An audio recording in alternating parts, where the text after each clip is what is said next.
Hello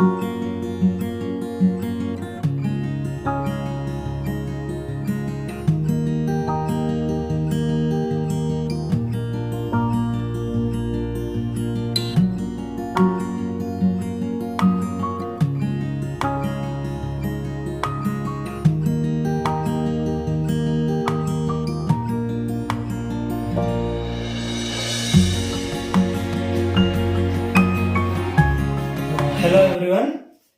Today we are just learning about vernier calipers, why we are using vernier calipers and how we have to use this vernier calipers and how it will be used in measuring the length or diameter or radius of any object which you intended to measure using this vernier calipers. So if you see on the screen, this is your vernier calipers.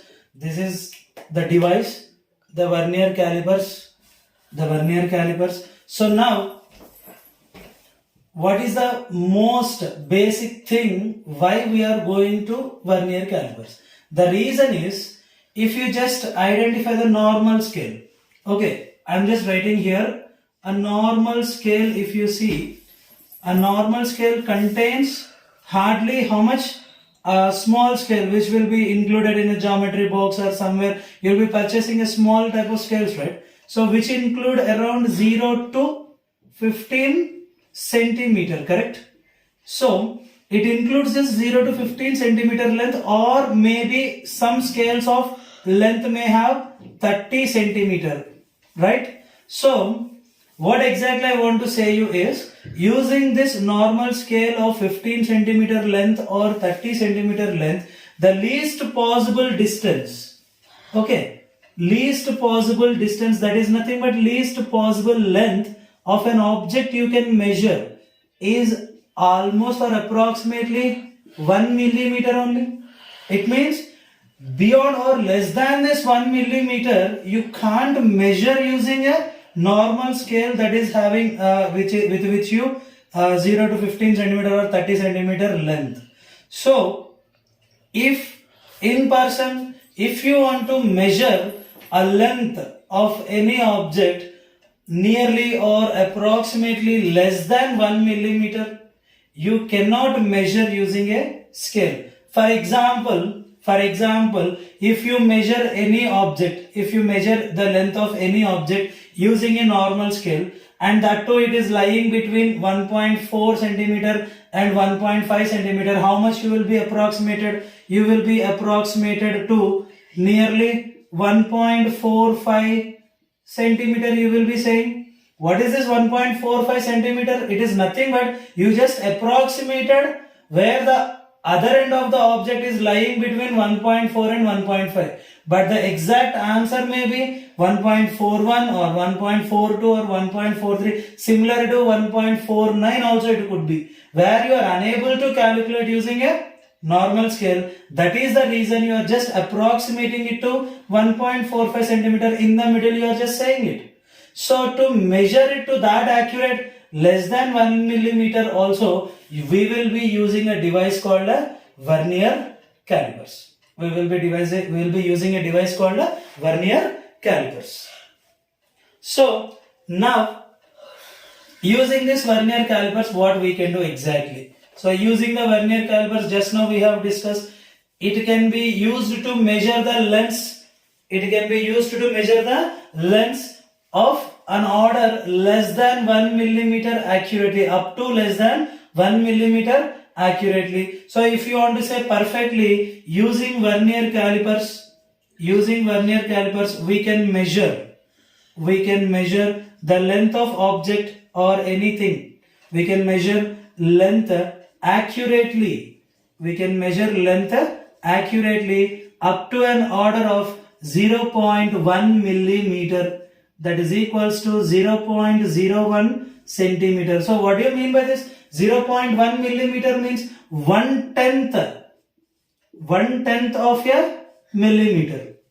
So it means you can measure the length up to a fraction of 1/10 of a millimeter. So such an accurate measurement you can have using this vernier calipers. So the most important, this is the one. So now let us discuss the parts of the vernier calipers. You can see the picture. This is your vernier calipers completely. So now we will just see the parts present in the vernier calipers, and slowly we will be learning how to find out the least possible length that can be measured, and what is the principle of this vernier, and how does this vernier calipers will work, and how we can measure the diameter or a radius or a length of any object using vernier calipers. We will be learning one by one in our next videos. So in the present video, we will be learning about the parts of the vernier calipers and how and where are all these are being used. Let us see here. So the vernier calipers contain mainly two scales. How many scales are there? Two scales are there in the vernier calipers. One is main scale. The first one is main scale, and second one is vernier scale. So in the diagram, you can just see the long metallic strip. Here you can see a long metallic strip. Actually it was engraved here in the diagram up to 6 only, but it will be up to a length of 15 centimeter. Original screw gauge will be up to a length of 15 centimeter. So long metallic strip on which the scale was engraved. Here you can see. So the markings were engraved, and this is your main scale. And this is your main scale. And this main scale is a fixed one. It will not move at all. This main scale is a fixed scale. And you can see this highlighted portion, you can see, right? So this is your vernier scale. If you want to show you exactly, see these markings 0 to 10. You can see here 0 to 10. So these markings are nothing but your vernier scale. These markings are your vernier scale. So you can see here how many divisions are there? 10 equal divisions are there. So based on these number of divisions, the accuracy of this vernier calipers will be dependent on. So here 10 equal divisions are there. So you may get a least possible value of some order. And if there are 20 number of divisions, you may get another least possible length using the vernier calipers. So thus there are two different scales. What are the main scale and a vernier scale? As we said, main scale is fixed, then the vernier scale is movable one. The vernier scale is a movable one. And how you can move, sir? You can ask me how you can move. See here a small bolt like structure was there. Just moving this one back, it will be moving back in this way, and just pushing it forward, it will be moving forward. And you can ask me, sir, what is this thing over here? You just kept it here above this vernier scale. See, after placing this object, where we will place this object, we will discuss that one also. After placing this object, to tighten this vernier scale so that it shouldn't move front or back anymore. So we will tighten this screw. This is called as screw. So we will just tighten this screw so that the vernier scale will be fixed onto the main scale. Why we have to fix this, sir? You can ask me. Because while calculating the main scale reading or vernier scale reading, that is, you need to calculate or measure the readings, right? So to measure those readings, this vernier scale should be fixed over.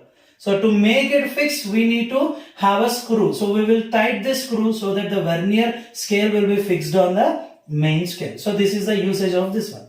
And you can see now where to place the objects. Where to place the objects and how to measure. See here, this vernier calipers contain two pair of jaws. The vernier scale contain or vernier calipers contain how many pair of jaws are? Two pairs of jaws. What are they? The first pair of jaws are external jaws, and the second one are internal jaws. So there are two pair of jaws, external and internal jaws.